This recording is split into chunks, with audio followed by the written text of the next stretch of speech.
বন্ধুরা আপনাদেরকে স্বাগত জানাই কম্পিউটার হাউসে। আজ এই ভিডিওতে আমরা আলোচনা করব।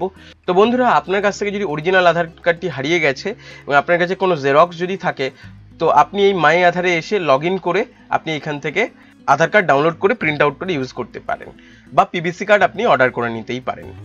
যদি আপনার কাছে আধার নাম্বারই নাই বা এনরোলমেন্ট নাম্বারই নেই, সেক্ষেত্রে আপনি কি করবেন? সেক্ষেত্রে আরেকটি পদ্ধতি রয়েছে। এই মাই আধারে আসবেন, আসার পরে এখানে দেখবেন রিট্রিভ ইআইডি বা আধার নাম্বার।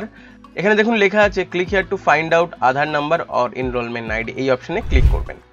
তো বন্ধুরা, এখানে আসার পর দুটো অপশন পাবেন, আধার নাম্বার এবং এনরোলমেন্ট আইডি নাম্বার। তো আমরা প্রথমে আধার নাম্বারে ক্লিক করলাম, কারণ আমাদের অলরেডি আধার কার্ড ছিল। তো সেক্ষেত্রে আমরা শুধু আধার নাম্বারটি হলেই যথেষ্ট। তো এখানে আপনার পুরো নামটি লিখে দেবেন। আপনার আধার কার্ডে যে মোবাইল নাম্বারটি রেজিস্টার্ড ছিল বা আপনার যে ইমেল অ্যাড্রেসটি রেজিস্টার্ড ছিল, যে কোনো একটি এখানে ইনপুট করবেন। এরপরে এখানে ক্যাপচা দিয়ে দেবেন, সেন্ড ওটিপিতে ক্লিক করবেন। আপনার রেজিস্টার্ড মোবাইল নাম্বারে একটি ওটিপি গেছে, সেটিকে এখানে টাইপ করবেন। এরপরে সাবমিটে ক্লিক করবেন। দেখুন এখানে দেখিয়ে দিয়েছে আপনার আধার নাম্বার যেটা ছিল তার লাস্ট 4টে ডিজিট, এবং এখানে লেখা আছে your Aadhaar number is sent your registered mobile number. আপনার আধার নাম্বারটি যেটি রয়েছে পুরো নাম্বারটা আপনার রেজিস্টার্ড মোবাইলে সেন্ড করা হয়েছে। আপনি সেই আধার নাম্বার নিয়ে মাই আধার লগইন করে আপনি পিভিসি কার্ড অর্ডার করুন বা প্রিন্ট আউট নিয়ে নিন ই আধার কার্ডের। কীভাবে ই আধার কার্ড প্রিন্ট করবেন বা ডাউনলোড করবেন, লিঙ্ক দেখুন ওপরে রয়েছে, আপনি ওখানে গিয়েও বের করতে পারেন। তো বন্ধুরা, এটি একটি পদ্ধতি গেল। যদি আপনার এনরোলমেন্ট নাম্বার প্রয়োজন হয়, আপনি এনরোলমেন্ট আইডি নাম্বারে ক্লিক করবেন।